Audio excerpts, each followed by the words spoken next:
pourvoira à tous tes besoins.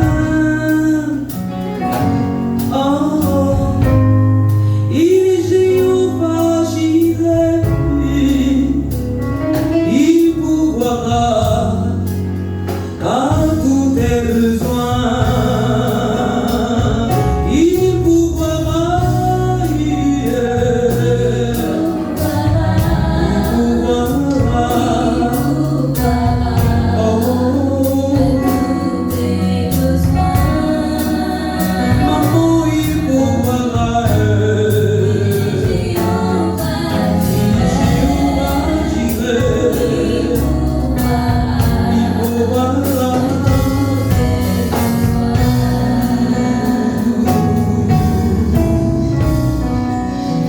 il est Jéhovah Jireh. Oh. Le Dieu qui pourvoit.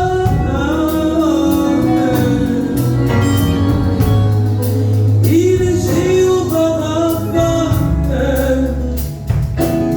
Oh yeah. Le Dieu qui guérit.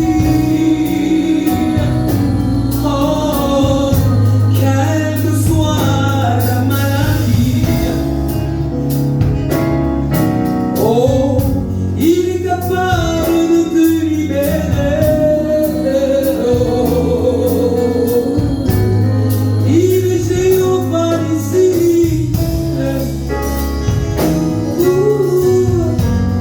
L'Éternel ta bannière. Oh, il pourvoira, papa, il pourvoira à tous tes besoins. Oh, il pourvoira,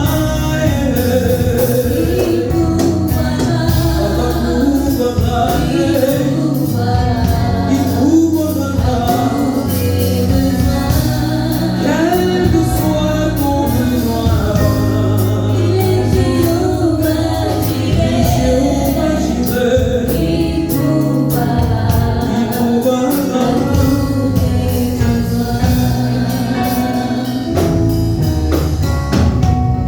Oh, il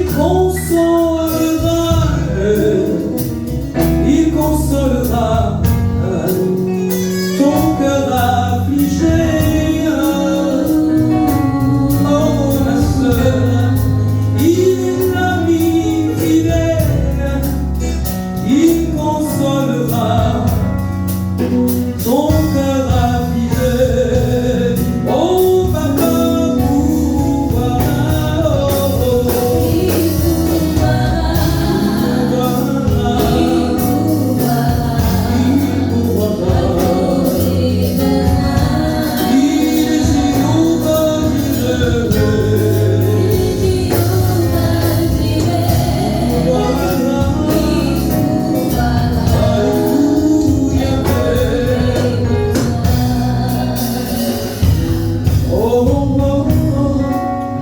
Il essuiera, mon frère, il essuiera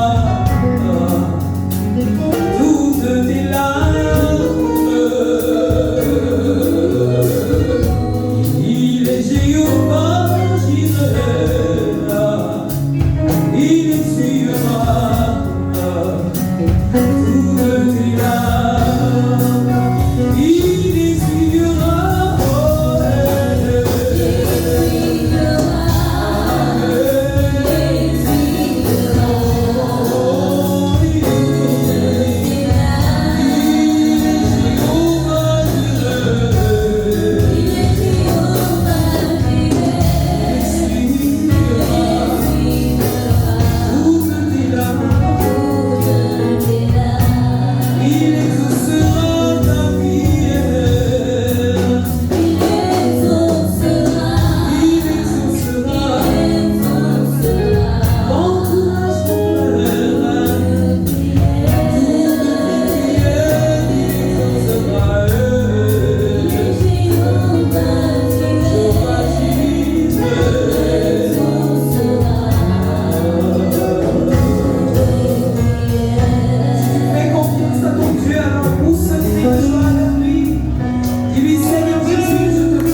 Bon, à travers ce cantique, j'ai beaucoup aimé l'intervention du pasteur. Nous voulons vous passer un message. Vous n'ignorez rien, nous sommes les fils de papa. Mais il nous a placés avec un petit don pour redire ce que les pasteurs nous disent, n'est-ce pas? Nous sommes au don de la femme. Le décor est planté. Parce que nous sommes, nous observons le monde. La mondialité, c'est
sais pas par quelle situation tu traverses. Tu as demandé à Dieu, les gars, lancer, on ne fait pas le temps. Tu as demandé à Dieu quelque chose depuis longtemps. Souvent, c'est comme si Dieu n'écoute pas tes prières. Mais je voulais simplement te dire ce soir que notre Dieu a une particularité. C'est qu'il te donne ce qui est bon pour toi et en son temps. Donc nous allons lui dire, Papa, quels que soient les problèmes que nous avons, les craintes que nous avons, nous savons que dans ton pays, tu fais toutes choses bien en ce temps. Il aime savoir que tu lui fais confiance. Il aime sentir que tu l'aimes. Et que tu sais que quel que soit le temps du monde, il prend soin de toi. Il a son regard posé sur toi. Alléluia. Il fait toutes choses bien. Il fait toutes choses bien. Oh papa fait toutes choses bien. Oui, ton papa fait toutes choses bien. Dans ta vie, fait toutes choses bien. Dans tes affaires, il fait toutes choses bien. Oh mon Dieu, fait toutes choses bien. Papa fait toutes choses bien. Il fait toutes choses bien. Notre Dieu fait toutes choses. Alléluia. Papa fait toutes choses. Alléluia.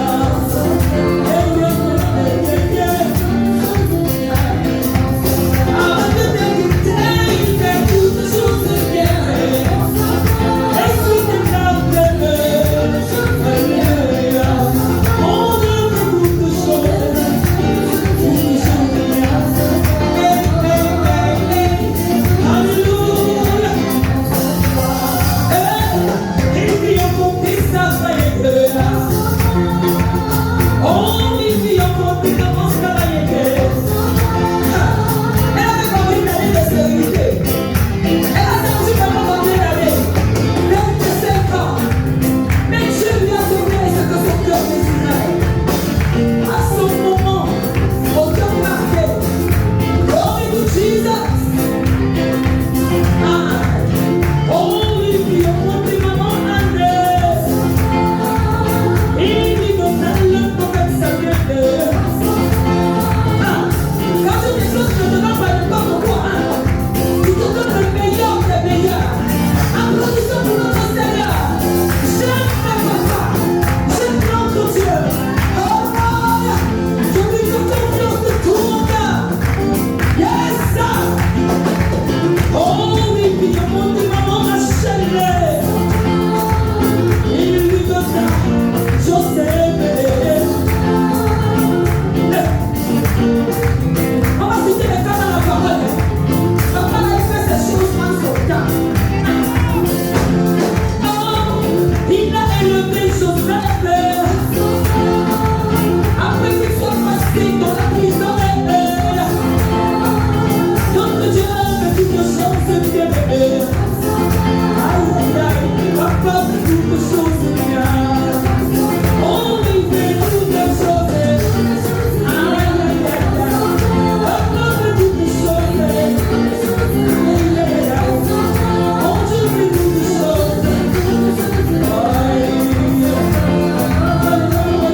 Jésus, nous te bénissons une fois de plus pour cette grâce, pour cette opportunité que tu nous donnes d'être, Seigneur, dans la communion avec ton épouse de ce côté du globe.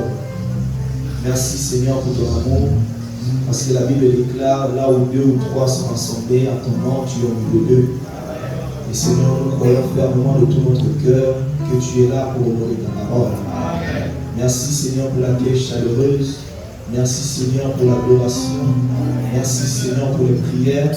Et nous nous attendons maintenant à la partie la plus importante de notre réunion, la prédication de la parole. Alors le prophète dit, tu envoies ta parole et la parole nous guérit, c'est la guérison du corps ainsi que la guérison de l'âme. Et prendre le total contrôle, Seigneur, de telle sorte que tout esprit qui ne confesse pas ton nom ne soit pas le bienvenu au milieu de nous, dans le nom tout puissant de Jésus-Christ. Je me recommande entre tes mains, Seigneur. Merci encore pour cette opportunité. Oh, quel privilège et quelle responsabilité de se tenir devant ton épouse. Car ton prophète dit, la valeur de ton épouse vaut plus que le sang de Jésus-Christ. Oh Père, aide-moi. Je me recommande entre tes mains. Viens prêcher, Seigneur. Viens dire amen à ta propre parole, afin que l'honneur et la gloire reviennent à toi. Bénis une fois de plus le pasteur, bénis une fois de plus l'associé et tous ceux qui travaillent pour l'avancement de l'œuvre de Dieu dans cette localité. Dans le nom de Jésus-Christ, nous avons prié et demandé Amen. Amen. Dieu vous bénisse. Dieu vous assoit. Je vous salue tous au nom du Seigneur Jésus-Christ. C'est une grâce d'être ici, de revenir ici. J'ai quitté ici quand j'étais un petit garçon. De nombreuses personnes ne me connaissent plus. Mais je bénis le Seigneur pour cette opportunité. Comme l'a dit le révérend Madame, nous sommes ici sous invitation du pasteur Henri. Et nous ne pouvions pas partir sans passer par ici. Et je remercie le Seigneur pour cette opportunité. Que Dieu bénisse une fois de plus le révérend Canté Robert, qui est un père pour nous, et mon grand frère et ami, le frère Madame. Parce que nous sommes allés à l'école ensemble, il était mon grand frère à l'école, et tout à l'heure je lui racontais un peu des souvenirs. Nous avions étudié ensemble au collège à Frère-Saker, et lui il avait l'habitude de, chaque fois qu'il était à l'école, de toujours prêcher. À l'école, pendant les récréations, il prêchait. En tout cas, moi, ça me dérangeait. Et parfois, quand il prêchait, il m'appelle et moi, je le fuyais. Je disais, les histoires de prédication, c'est à l'église, c'est pas à l'école. Il était toujours comme ça. Et aujourd'hui, voir ce que Dieu est en train de faire, on ne peut que remercier le Seigneur. Amen. Que Dieu soit béni. Nous étions là. J'étais ici avec ma famille dans les années 2000 à 2003 et puis nous avions déménagé du côté du Bonadéry. C'est là où j'ai évolué, c'est là où j'ai grandi, sur la conduite du pasteur Ebenezer Modigo. Et après Dieu nous a ouvert des opportunités et puis aux États-Unis. Depuis 2010, nous sommes installés avec ma famille. D'ailleurs, recevez les salutations de mes parents, papa et maman Guy Bébé. Et aussi de ma petite famille, Dieu m'a fait grâce, je me suis marié, j'ai commencé une œuvre aussi là-bas depuis 10 ans déjà. Nous travaillons pour l'avancement de l'œuvre de Dieu du côté des États-Unis. Alors je vous transmets les salutations de mon assemblée. Nous sommes tabernacle. Amen, amen. Alors nous sommes là pour travailler, car la Bible déclare qu'il est doux et agréable, qu'il est beau, les pieds qui annoncent l'évangile. Si nous nous retrouvons aujourd'hui derrière cette chair, c'est à cause de l'évangile, c'est à cause de la grâce de Dieu.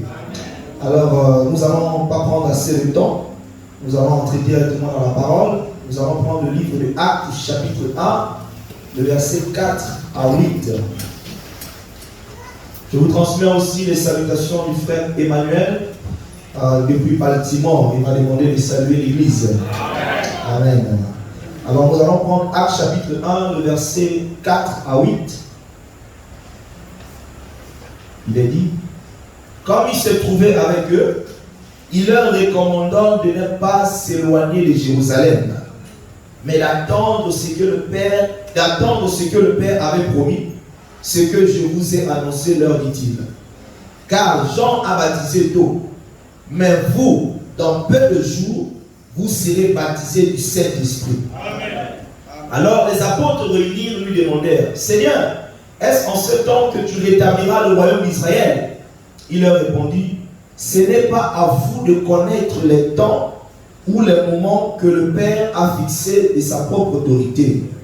Mais vous recevrez une puissance, le Saint-Esprit, survenant sur vous, et vous serez mes témoins à Jérusalem, dans toute la Judée, dans la Samarie et jusqu'à l'extrémité de la terre. Que Dieu bénisse la lecture de sa parole pour nous asseoir et qui nous accorde la révélation.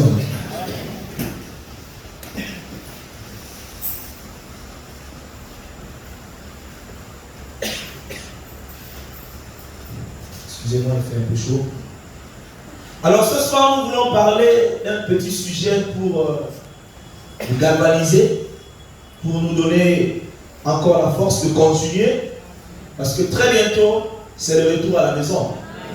Vous savez, il ne faut pas vous sentir trop confortable sur la terre. Hein. La terre n'est pas chez nous. Qu'importe là où on se trouve, que ce soit en Afrique, en Europe, en Amérique, la terre reste le même. On a les mêmes problèmes. Ça change juste un peu les facettes. Mais c'est les mêmes problèmes. Notre bonheur ne se trouve pas sur la terre. Notre bonheur, c'est au-delà du rideau du temps. Voilà pourquoi vous ne devez pas vous sentir trop à l'aise. D'ailleurs, je remercie le Seigneur qu'il a créé dans notre vie des épreuves. Afin que nous puissions comprendre que cette terre n'est pas chez nous. Parce que si on se sent trop à l'aise, on ne va pas désirer le ciel. Alléluia. Donc voilà pourquoi il y a des circonstances qui arrivent, des épreuves qui arrivent, des difficultés, pour que tu saches que tu es un étranger. Tu es un pèlerin sur la terre. Amen. Et le monde ne nous apprécie pas. Surtout lorsque tu es un vrai fils de Dieu qui n'a pas honte de d'où il vient, de qui il est, tu ne seras jamais apprécié sur la terre. Alléluia. Ce soir, je voudrais parler des vrais témoins de Jéhovah. Des vrais témoins de Jéhovah. Parce que ceux qui se sont appropriés ce nom n'ont pas la révélation de ce nom. Les vrais témoins de Jéhovah, c'est toi et moi. C'est nous qui sommes les vrais témoins de Jéhovah. Il est écrit dans le livre des Actes que nous venons de lire. Le Seigneur, après la résurrection, déjà dans Jean 14, il avait fait une promesse.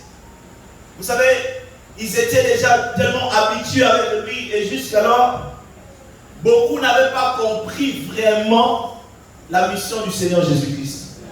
Alors il était avec eux, ils n'avaient pas vraiment compris ce pourquoi il était venu. C'est après la résurrection qu'ils ont commencé à comprendre. Surtout après l'effusion du Saint-Esprit, qu'ils ont vraiment commencé à comprendre le but de la première venue du Seigneur. Parce que lorsqu'ils étaient avec lui, quand il s'apprêtait à entrer à Jérusalem, et qu'il disait qu'il devait entrer à Jérusalem et que le Fils de l'homme devait être persécuté et tué, l'apôtre Pierre s'est même opposé et que non, tu ne peux pas mourir. Et jusqu'à le Seigneur a dû lui dire que non, il ne faut pas venir t'opposer à la volonté de Dieu. Vous comprenez qu'ils n'avaient pas encore saisi ce pourquoi Christ était sur la terre. Ils étaient tellement habitués à le voir, ils étaient tellement habitués, ils se disaient que ça devait être comme ça, comme ils ont dit, que lui il devait rétablir le royaume d'Israël, donc il devait continuer avec le roi et ainsi de suite. Mais ce n'était pas le but pour lequel il était venu. Alors, ils avaient du mal à le saisir, ils avaient du mal à le comprendre, et ils avaient la peur de le voir partir. Voilà pourquoi, après la mort du Seigneur, c'était une tristesse dans le camp des disciples. Et après sa résurrection, ils ont fait tout pour le retenir. Mais il leur a dit dans le chapitre 1 que nous venons de lire, je dois partir parce que l'endroit où je vais pour vous préparer une place. En fait, que là où je suis, que vous soyez avec moi. Amen. Vous devez comprendre que, comme moi je suis venu du Père, je dois aussi vous ramener auprès du Père, car ce monde n'est pas chez nous. Amen. Alors il est préparé à son départ. Mais ils avaient toujours du mal à comprendre. Alors le Seigneur a dit, vous devez rester là. Dans quelques jours, je vous enverrai le consolateur qui, dans Jean 14, lui-même dit que ça serait lui. Il viendra rester avec vous, il vous révélera les choses que je vous ai dites, il vous rappellera les choses que je vous ai dites, et il vous dira des choses à venir. C'est là où vous comprendrez exactement le but de ma mission. Il a dit, lorsque le Saint-Esprit viendra sur vous, c'est alors que vous deviendrez mes témoins. Amen. Et c'est cette inspiration que nous prenons pour parler des témoins de Jéhovah. Je vais encore lire ça. Verset 8. Mais vous recevrez une puissance qui surveillant sur vous, et vous serez mes témoins à Jérusalem, dans toute la Judée, dans la Samarie et jusqu'à l'extrémité de la terre. Amen. Nous parlons des témoins de Jéhovah parce que Jésus-Christ était Jéhovah manifesté dans la chair. Amen. Quand nous lisons dans Exode chapitre 3, je vais beaucoup lire la Bible, si ça ne vous dérange pas. Dans Exode chapitre 3, le verset 13 à 14, la Bible dit,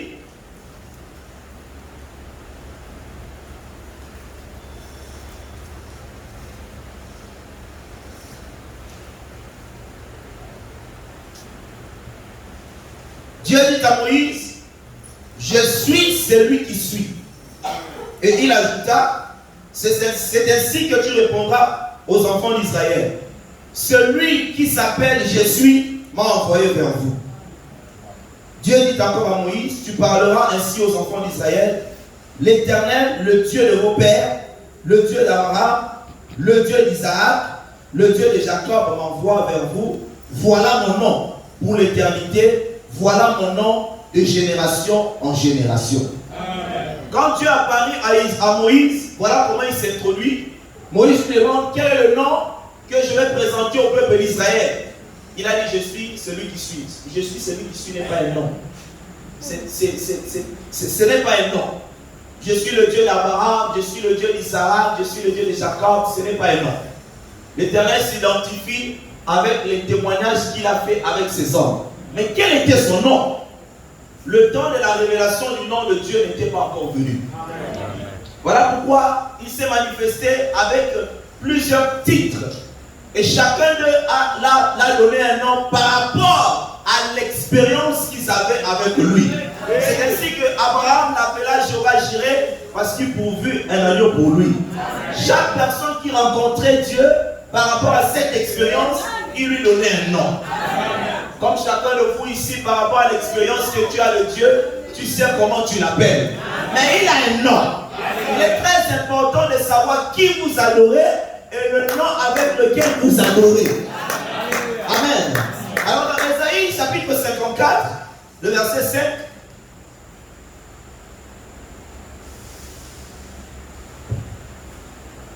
Là-bas il est dit, c'est une écriture que j'aime beaucoup, sur la divinité de Jésus-Christ. Ésaïe 54, le verset 5, la Bible dit, car ton Créateur est ton époux. L'Éternel des armées est son nom. Et ton Rédempteur est le Saint d'Israël. Il se nomme Dieu de toute la terre. Car ton Créateur est ton époux. Le Créateur de l'univers, le Dieu tout-puissant, est notre époux. Amen. Quelle révélation. L'Éternel des armées est son nom. Remarquez bien que ce n'est pas un nom propre. Et ton Rédempteur est le Saint d'Israël. Il se nomme Dieu de toute la terre. Déjà, cette écriture nous montre que le Rédempteur, c'est également lui le Créateur. Le Rédempteur qui est le Créateur est également notre époux. Jusqu'alors, on nous donne les critères, on nous dit à peu près qui est cette personne. Le Rédempteur, c'est lui également notre Créateur. Or, le Créateur de tout l'univers, c'est Jéhovah, c'est Dieu. Mais il est également notre époux. Alléluia. Mais jusqu'alors, son nom n'est pas encore révélé. Et dans Jean chapitre 1,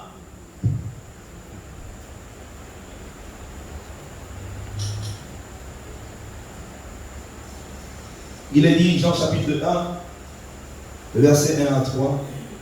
Au commencement était la parole. Et la parole était avec Dieu. Et la parole était Dieu. Elle était au commencement avec Dieu. Toutes choses ont été faites par elle. Et rien de ce qui a été fait n'a été fait sans elle. Le verset 14, il est dit. Et la parole a été faite chair. Et elle a habité parmi nous, pleine de grâce et de vérité, et nous avons contemplé sa gloire, une gloire comme la gloire du Fils unique venu du Père. Amen. La parole qui était au commencement, qui était Dieu, cette parole finalement a été faite chair. Dieu a décidé de vivre au milieu des hommes comme étant le Fils unique engendré du Père. Et frère Branham me dira, Jésus-Christ est venu avec le nom du Père. Quel est le nom du Père? Le nom du Père est le nom qu'il portait, le Seigneur Jésus-Christ. Et c'est ainsi que nous allons finir par comprendre, bien sûr, par la révélation, que le Jéhovah de l'Ancien Testament, celui qui marchait avec Israël sous la forme de la colonne de feu, celui qui était avec Israël sous la forme de la nuée de gloire, celui qui était la parole créatrice, elle est devenue chair et a marché dans les rues de Galilée. Le Jéhovah de l'Ancien Testament, c'est le Jésus-Christ dans le Nouveau. Et dans le livre des Actes chapitre 9, l'apôtre Paul fait cette expérience. Il voit une très grande lumière. Et lui qui était juif, il savait qu'une telle lumière ne pouvait être que le Jéhovah qui avait marché avec Israël dans le désert. Voilà pourquoi il lui pose la question directe. Seigneur, qui es-tu? Or, Seigneur en hébreu veut dire Elohim. Car il savait que cette lumière n'était que la lumière que Moïse leur avait dit. Et la lumière elle-même répondit, je suis Jésus que tu persécutes. Le Jéhovah de l'Ancien Testament, c'est le Jésus-Christ dans le Nouveau.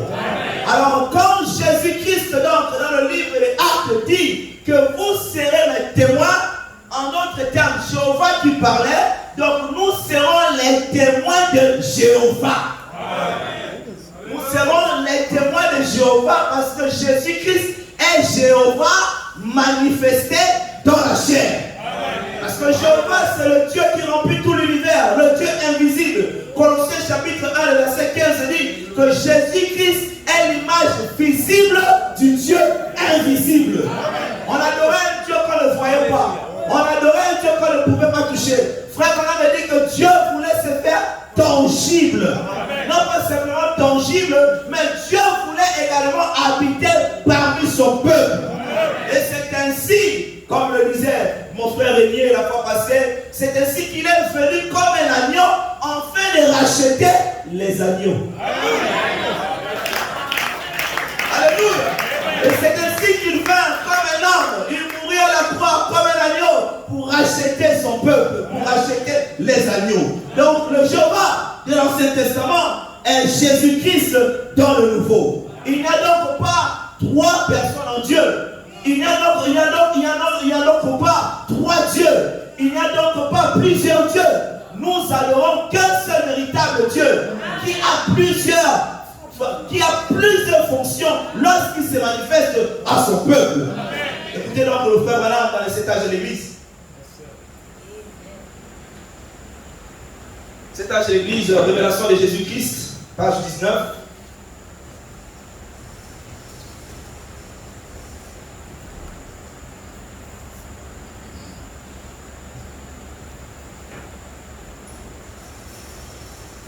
Amen. Il dit donc, 1 Timothée chapitre 3, le verset 7 dit, et sans contredit, le mystère de la piété est grand. Amen. Dieu a été manifesté en chair, justifié par l'Esprit, vu des anges, prêché aux nations, cru dans le monde, élevé dans la gloire. Amen. Voilà ce que dit la Bible. Ici, elle ne dit rien d'une première, d'une deuxième ou d'une troisième personne. Elle dit que Dieu a été manifesté en chair. Amen. Un seul Dieu, et ce Dieu unique a été manifesté en chair. Amen. La question devait donc être réglée. Dieu est venu sous une forme humaine. Il n'était pas pour autant un autre Dieu. Il était Dieu, le même Dieu. C'était une révélation à l'époque et c'est une révélation maintenant, un seul Dieu. D'ailleurs, la toute première révélation qu'un croyant doit avoir, c'est la divinité suprême de Jésus-Christ. Si tu as la confusion sur la divinité, il y aura un problème pour la suite de la marche. Parce qu'il faut savoir qui tu adores. La toute première révélation, c'est la divinité suprême de Jésus-Christ. De savoir qu'il n'y a qu'un seul Dieu et il se nomme Jésus-Christ. Alléluia. Reprenons la Bible pour voir ce qu'il était au commencement. D'après la révélation qu'il a donnée de lui-même, le grand Jéhovah apparaissait à Israël dans une colonne de feu. Ange de l'Alliance. Il demeurait dans cette colonne de feu et conduisait Israël jour après jour. Au temple, il annonçait sa venue par une grande nuée. Puis un jour, il a été manifesté dans un corps né d'une vierge qui était préparé pour lui. Le Dieu qui avait eu sa demeure au-dessus des tentes d'Israël avait maintenant revêtu une tente de chair. Il avait sa demeure parmi les hommes, étant en forme d'homme, mais il était le même Dieu. La Bible enseigne que Dieu était en Christ. Le corps était Jésus. En lui, en Jésus, en lui demeurait toute la plénitude de la divinité corporellement. Rien ne peut être plus clair que cela. Mystère, oui, et pourtant vrai. Cela ne peut pas être plus clair. Donc, s'il n'était pas 3 personnes à l'époque, il ne peut pas être 3 personnes maintenant. Un seul Dieu, et ce même Dieu a été fait chair. Alléluia. Donc, nous avons compris, avec la Bible et la révélation du prophète, que le Jésus-Christ de Jéhovah de l'Ancien Testament, c'est lui, le Jésus-Christ dans le Nouveau, c'est le Créateur, le Maître de l'univers, le Rédempteur, l'époux de nos âmes, qui a été manifesté et vécu dans la chair humaine, dans la personne de Jésus-Christ. Alléluia. Et c'est lui-là qui les a dit que dans peu de temps, je m'en irai, mais je serai avec vous. C'est un mystère. Le monde ne me verra pas, mais vous me verrez. Frère Anna me dit le cosmos, qui veut dire le système religieux, ne me verra pas, mais vous me verrez. Car Dieu n'est pas dans le système. Dieu n'est pas dans l'organisation. Dieu n'est pas dans la dénomination. Mais Dieu est dans sa parole. Et c'est ceux qui sont dans la parole qui réussiront à voir Dieu. C'est ces personnes-là qui auront la capacité de rester permanemment avec Dieu. Parce que Dieu, tu ne peux pas le mettre dans une boîte. Dieu, tu ne peux pas l'organiser. Dieu, tu ne peux pas le bloquer. Tu ne peux pas lui dire que tu dois faire simplement ça. Ah, Dieu est souverain. D'ailleurs, le prophète dit, Dieu est capable de faire des choses qui ne sont pas écrites dans la Bible.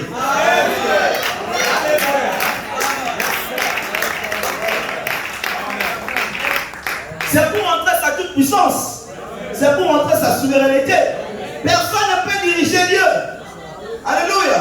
Tu ne peux pas diriger Dieu. Tu ne peux pas amener Dieu à s'adapter à toi. Non, Dieu ne peut pas suivre ton programme. C'est toi qui vas suivre le programme de Dieu. Alléluia. Je viens dans un pays où c'est très compliqué. De l'autre côté, les gens travaillent trop. L'amour du dollar. Les gens travaillent, bien aimé. C'est là où j'ai compris ce que Jésus avait dit depuis Jean-Baptiste. Depuis Jean-Baptiste, le royaume des cieux appartient aux violents. C'est là-bas qu'on comprend sa pièce. Si tu ne fais pas violence, tu vas être un bon païen. Parce que le christianisme, la flamme du Saint-Esprit que nous avons reçue, ça c'est métier. Il faut l'atmosphère pour la maintenir. Si tu es négligent, elle va s'éteindre.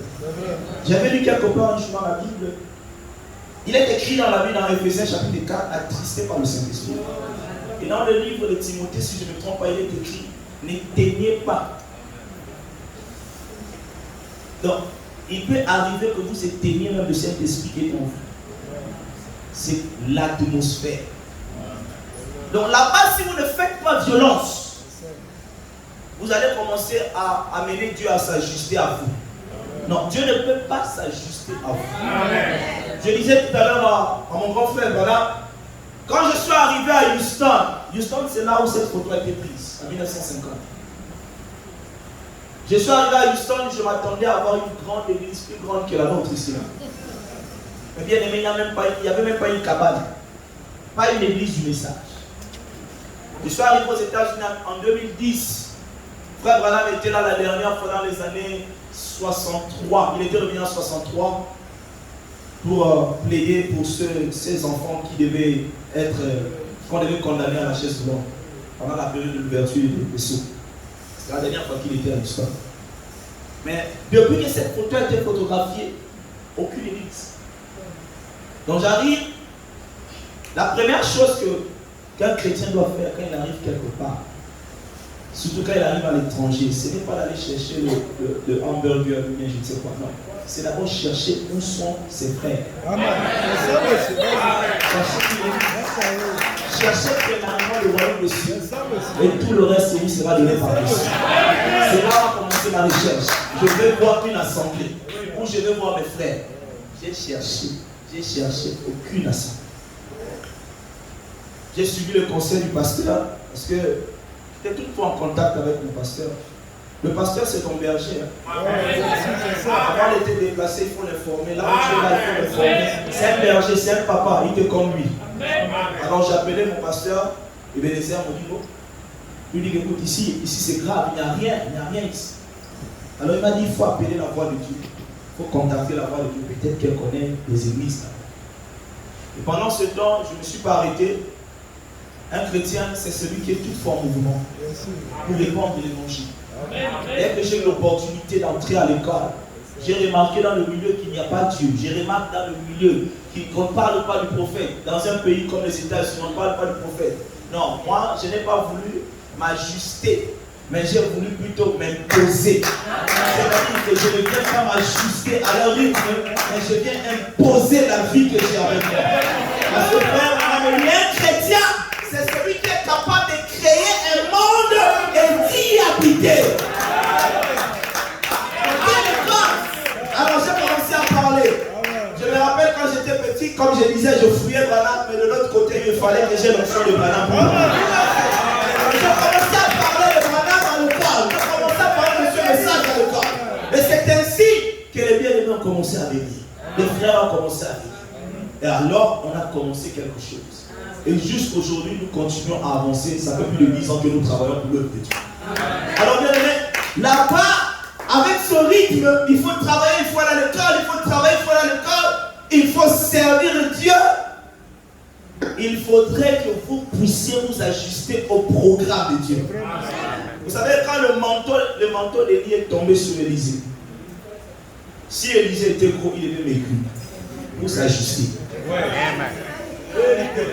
S'il était mince, il devait grossir pour s'ajuster.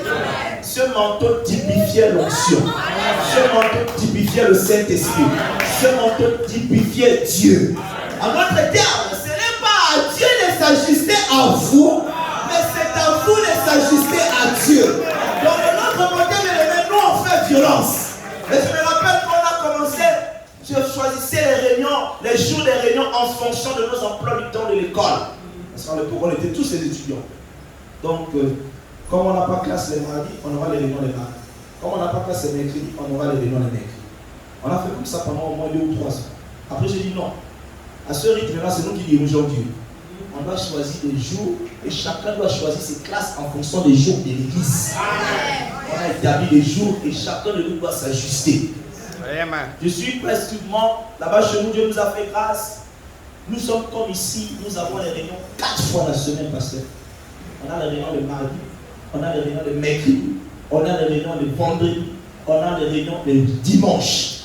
Et les gens se posent, comment est-ce que tu fais pour maintenir les gens comme ça dans ce pays? Ce n'est pas moi, c'est la parole.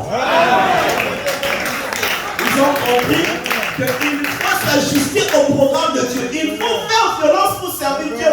Autrement, vous allez tomber dans la froideur de ce pays-là qui a déjà rejeté la parole. Alléluia. Il faudrait que nous puissions suivre le mouvement de la colonne de feu. Ce n'est pas la colonne de feu de nous suivre. La Bible dit dans le psaume 119, le verset 105, ta parole est une lampe à mes pieds. Elle éclaire mon sentier. Vous remarquez que lorsque nous avons la lampe c'est une lumière. La lumière, on ne la prend pas pour la mettre derrière. On prend la lumière pour la mettre devant. Et lorsqu'elle est devant, elle éclaire, elle dissipe les ténèbres. Les ténèbres, c'est la confusion. Et lorsqu'il y a la confusion, c'est la mort. Lorsqu'on place la parole au devant de la scène, c'est la parole qui nous conduit. C'est elle qui est la lumière. Voilà pourquoi nous dirigeons notre vie en fonction de la parole. Et la parole ne se dirige pas en fonction de nous. Ce n'est pas à Dieu de s'ajuster à toi, mais c'est à toi de t'ajuster à Dieu. Il est donc important pour toi de savoir quel est le programme de Dieu en ce temps de la fin et de suivre le programme de Dieu. C'est l'écho que nous faisons de notre côté. Que le programme de Dieu est aujourd'hui, Dieu a envoyé un prophète pour la perfection de l'épouse. Alors nous devons suivre la voie de ce prophète. Alléluia. Alors ce sont ces personnes-là qui suivent la recommandation de l'Éternel. Ce sont ces personnes-là à qui Christ venait de dire ici que vous serez mes témoins. Le monde ne me verra plus, mais vous me verrez. Amen. Car je serai avec vous, mais pas simplement avec vous, mais je serai aussi en vous. Je viendrai vivre en vous. Parce qu'au départ, l'Éternel était que au-dessus des hommes. Aucun homme, avant Actes chapitre 2, n'avait reçu le baptême du Saint-Esprit. On avait reçu le Saint-Esprit dans son âme. Non. Quand vous lisez la Bible, depuis Genèse jusqu'à Malachie, vous remarquerez qu'il disait l'Esprit de Dieu était sous Samson. Il a fait des miracles, il a cassé, il a détruit les Philistins, ainsi de suite. L'Esprit du Seigneur était sur lui, l'Esprit du Seigneur était sur terre. Et jamais il n'a été écrit que l'Esprit était en eux. Il y avait une promesse en Joël 2. Je vais prendre dans l'esprit. Il y avait une promesse dans le livre d'Ézéchiel que je vous donnerai mon esprit. L'homme n'aura pas simplement l'esprit de Dieu sur lui, mais l'homme aura l'esprit de Dieu en lui. Parce que vous savez, quand l'esprit est sur vous, il ne contrôle pas vos pensées. Voilà pourquoi le prophète dit le baptême du Saint-Esprit dans l'âme. Vous savez pourquoi? Parce que l'âme est la nature de l'esprit. Or, le corps est assujetti à l'esprit. Voilà pourquoi la nouvelle naissance vise l'âme. La sémence de Dieu se trouve dans l'âme. Une fois que l'âme est touchée, l'âme est la nature de l'esprit. Une fois que l'âme est touchée, elle influencera l'esprit et votre corps agit en fonction de votre esprit. Voilà pourquoi recevez le Saint-Esprit et le corps automatiquement s'ajustera. Le but de la parole, nous visons l'âme. La nouvelle naissance doit se faire dans l'âme. En fait, pourquoi est-ce qu'on dit nouvelle naissance? C'est parce que la semence de Dieu est en toi sous une phase dormante, sous une forme dormante. Et lorsque la parole, qui est également le soleil, lorsqu'elle vient dissiper les ténèbres de ton âme, les ténèbres du péché, elle vient réveiller la semence qui était été endormi. Et lorsque cette sémence prend vie, cette sémence n'est autre qu'une portion de la divinité en toi. Cette sémence n'est autre que la nature divine en toi. Et lorsque cette nature se réveille, alors elle influencera tout le reste de ton être. Voilà la prédication le matin du Saint-Esprit. Frère Branham me dit, donnez simplement le Saint-Esprit à un homme et vous ferez ce que Dieu fera. On n'aura pas trop vous prêcher, il faut arrêter ceci, il faut arrêter ceci. Non, l'enseignant intérieur lui-même fera le travail. Voilà pourquoi mon frère, quand tu viens ici, tu ne viens pas seulement pour les saints, pas seulement pour les dons, comme l'a dit mon frère, mais tu viens pour le baptême du Saint-Esprit dans ton âme, pour la nouvelle naissance dans l'âme, pour que la nature qui est en toi, la nature divine, se réveille. Car la vérité est que ne peut être de nouveau que celui qui a la sémence de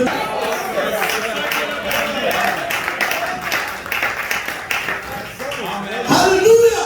Alors quand lui, Christ, en toi viendra, tu seras un vrai témoin.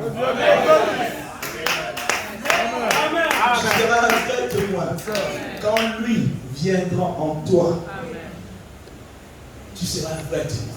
Vous savez, frère Branham dit, le livre, quand nous lisons la Bible, il est écrit, lui second dit, acte des apôtres.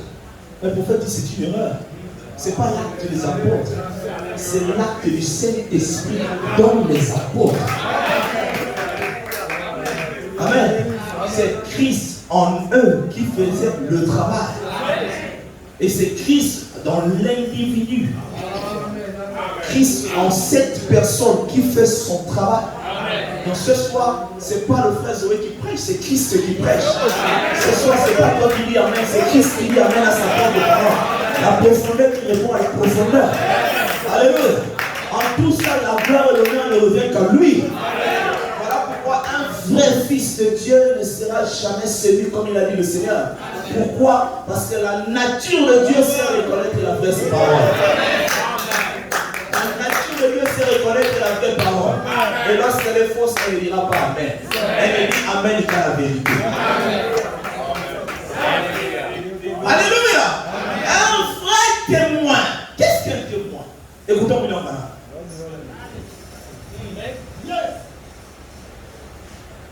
Un vrai témoin, c'est quoi un vrai témoin? Dans la prédication, les témoins. Prêché le 5 avril 1953, le soir. Je n'ai pas vu la version française dans les témoins. Il est dit, paragraphe 43. Vous avez ça? Non. Les témoins prêchés le 5 avril 53.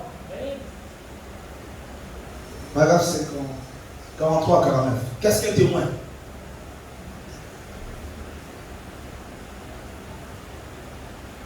Je vais le lire rapidement. Je ne sais pas trouver la version française. Vous allez me supporter. Il dit ceci. Écoutez. Now, in court, a witness has to know something. À la cour, au tribunal, merci. Au tribunal, un témoin, c'est quelqu'un qui connaît quelque chose. Just anybody can come in and be a witness. C'est pas n'importe qui peut venir et être un témoin. Amen. Soyez avec moi. Amen. It's got to be somebody who knows something. Amen. Ça doit être quelqu'un qui connaît quelque chose. Amen. On va parler de vrais témoins de Jéhovah. Ce n'est pas les gens qui se baladent là, entrer dans nos maisons, raconter des fois. On va parler de vrais témoins de Jéhovah. It got to be somebody who knows something. And that's the way it is when we are witnessing for the Lord. Yeah. Et c'est de telle manière que c'est lorsque nous sommes les témoins du Seigneur.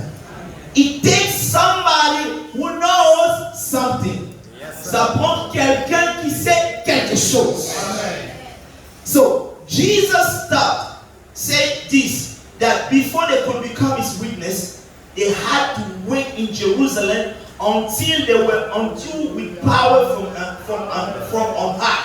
Jésus a pensé ceci. Avant qu'ils deviennent des vrais témoins, avant qu'ils deviennent des témoins, ils devaient rester là à Jérusalem, attendre jusqu'à ce qu'ils soient revêtus d'une puissance venant d'en haut. Then there will be the witnesses all over the world in Jerusalem, Judea, Samaria, and the uttermost part of the earth. Ainsi, ils seront des vrais témoins partout dans le monde, en commençant par Jérusalem, la Judée, la Samarie et les extrémités de la terre. In the court, there is two kinds of witnesses that will stand, that is eye or ear. Au tribunal, il y a deux types de témoins qui se tiendront là. Ceux qui ont vu et ceux qui ont entendu. Now, if you were sitting in a room and look through glass and see an accident, you witness your word is not good because you were looking through the glass. Amen. Si tu te tiens là quelque part et tu regardes l'accident qui a eu lieu au travers des vitres, on ne va pas prendre ton témoignage au sérieux parce que tu as vu cet accident à travers d'une vitrine, quelque chose comme ça. Your word is not good because you were looking through a glass. You have to be right there, close, to really know what you are talking about. Tu dois avoir été là, très proche de l'endroit où le lieu de la chose a eu lieu, afin qu'on sache de quoi est-ce que tu parles. Before you can be a witness, I want to tell you, you have to hear it or you have to see it before you can be a witness on a severe case in the court. Tu dois l'avoir vu, tu dois l'avoir entendu avant qu'on te prenne pour un témoin sérieux au tribunal. Alléluia! Est-ce qu'on est ensemble? Tu ne dois pas simplement répéter ce que tu as entendu, mais tu dois être témoin de ce que tu dis. Alléluia! Dans le message, on a trop de répétiteurs, trop de perroquets. On n'a pas besoin de ça. La Bible parle de vrais témoins. On veut ceux qui ont vécu ce qu'ils disent. Alléluia! Ma maman avait l'habitude de dire, alléluia. C'est le principe que je m'étais donné dans le ministère. Il disait, je ne pourrais pas prêcher quelque chose dont je n'ai pas la révélation. Il dit, pendant longtemps, j'ai hésité de prêcher sur l'enfer parce que je voulais en avoir la révélation. Et le problème qu'on a aujourd'hui, on a beaucoup de prédicateurs Google. Yes, sir. Vous connaissez les prédicateurs Google? Ils vont seulement sur Internet. Qu'est-ce que Branham fait? Branham, quand tu as prêché, il copie, il répète. Aujourd'hui, c'est facile à prêcher, surtout avec des télés. Tu tapes seulement 7 tonnerres, tout ça sort. Je te mets à réciter. Mais on sait faire la différence entre un perroquet et un prêtre.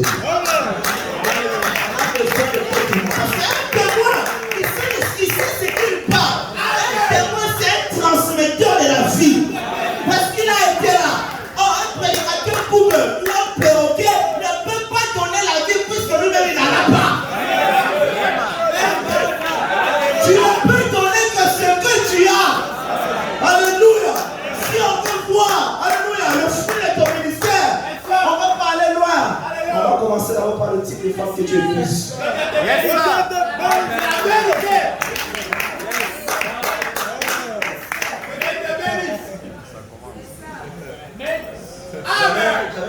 Chez moi, il est venu. Moi j'écris le message depuis longtemps. Moi je prêche depuis longtemps.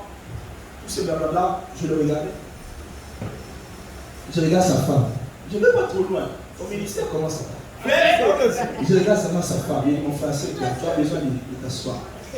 Si tu es incapable d'amener ta femme au baptême du Saint-Esprit, c'est toute l'assemblée de femmes. Yeah, man. Va d'abord t'occuper d'elle. Et puis on verra.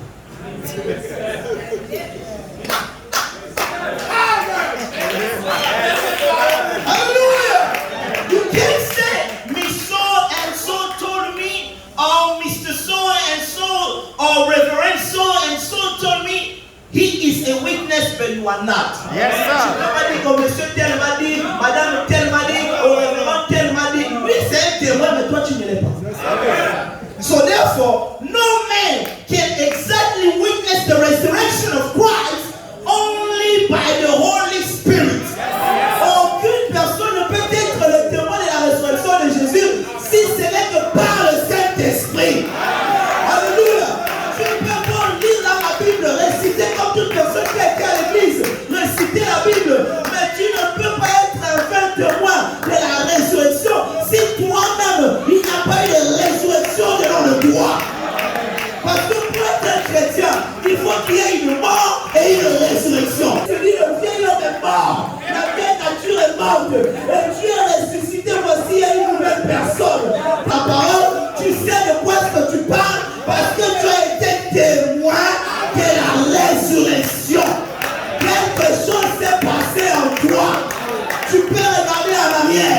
Tu vois ce que tu étais, mais tu regardes aujourd'hui. Tu vois ce que tu es. Tu te dis que réellement, je suis ressuscité. Alléluia. Un témoin, il sait de quoi il parle. Il n'est pas un répétiteur. Il n'est pas un copieur. Il est quelqu'un qui a expérimenté ce qu'il dit. Il aime avoir ton propre témoignage. Alléluia. Ton propre témoignage. Surtout vous mes frères. Oh, notre génération n'est grandie dans le message. C'est un terme que je n'aime plus. Amen. Là, c'est pas correct. Yes, sir. On n'est pas né dans le message. C'est clair. On est né dans une maison où il y a le message. Amen. Les enfants qui naissent dans une maison où il y a le message. Eux, ils pensent que Dieu c'est leur grand-père. C'est ça. Le Dieu de mon père, donc il est aussi mon grand-père. Non, ça ne marche pas comme ça.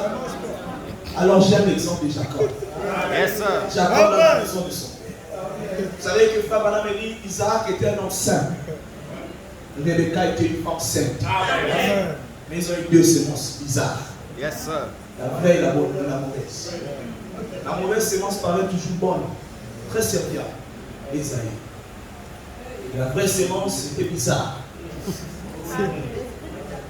Jacob était très paresseux. La seule chose qu'il devait faire, c'était préparer. Vous savez pourquoi il savait préparer? D'ailleurs, c'est bien aussi qu'un frère sache comment préparer. Il savait préparer parce qu'il passait plus de temps à côté de sa mère. L'église. Alléluia. Il avait les bases. D'ailleurs, c'est grâce à sa maman qu'il a su arracher la bénédiction. Une femme dans la Bible typifie toujours l'église. Amen. Quand tu es dans la maison de Dieu, c'est là où tu recevras les révélations de comment toucher le trône de Dieu. Amen. Et Jacob était religieux dans la maison de son père. Il n'avait aucune expérience. Il parlait du Dieu de son père. Il parlait du Dieu de son grand-père, le Dieu d'Abraham. Mais ce Dieu-là n'était pas son Dieu. Yes. Jusqu'à ce que lui-même, dans les circonstances que Dieu a voulu, toutes choses concourent au bien de ce qu'il a dit. Alléluia! Il crée des épreuves. Dieu peut envoyer le diable. Alléluia. Sur ton chemin. Il peut entrer dans ton frère pour te persécuter. Il peut même entrer dans ton pasteur pour te persécuter. Il est en train de te conduire quelque part. Il veut sortir à toi une certaine vertu. Il veut que tu puisses l'expérimenter d'une certaine dimension. C'est ainsi parce qu'aussi longtemps que Jacob restait là-bas, il devait simplement rester religieux sans aucune expérience. Comme de nombreux enfants dans la maison du message. Mais un jour, Dieu crée des problèmes. Jacob fuit la maison de son père. Et c'est en chemin qu'il fait l'expérience. Pendant qu'il dormait, il a mis sa tête sur le roc. Il a mis sa tête sur la révélation. Et c'est là qu'il a une expérience. Il voit une échelle où les anges ne descendaient pas. Les anges montaient et descendaient. Vous savez pourquoi? Parce que l'ange de l'Éternel campe tout autour de ceux qui le craignent. Yes, sir. Même lorsque tu étais dans le monde, l'ange de l'Éternel était avec toi. Vous savez qui nous avait choisi bien avant la fondation du monde? Lorsque nous étions les masses informes dans les seins de nos mamans, il nous avait déjà choisis. Voilà pourquoi nous ne sommes pas morts durant nos jeunesses. Beaucoup de vous ont des témoignages ici. Le promesse que Dieu vous a épargné de la mort. Pourquoi est-ce qu'il a fait ça? Parce qu'il savait qu'un jour, tu devais connaître ce message. Aucun de nous, sans avoir rencontré le message de son temps, sans avoir rencontré la parole de son âme. Voilà pourquoi l'ange était veillé sur toi. Quand tu étais dans le maquis, l'Éternel était avec toi. Quand tu te parvenais dans le péché, l'ange de l'Éternel était avec toi. Il te protégeait jusqu'au jour où tu devais le rencontrer en face.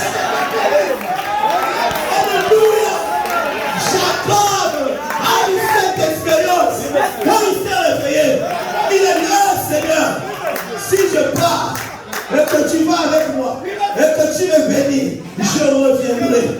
Je ferai de cet endroit mon endroit d'adoration. Je paierai ma vie ici, là. Parce que là, j'ai rencontré Dieu. Et durant tout son parcours, je ne suis pas comme ça. Durant tout son parcours, le discours de Jacob avait changé. Il ne disait plus trop le Dieu de mon père. C'était devenu mon Dieu. Parce qu'il avait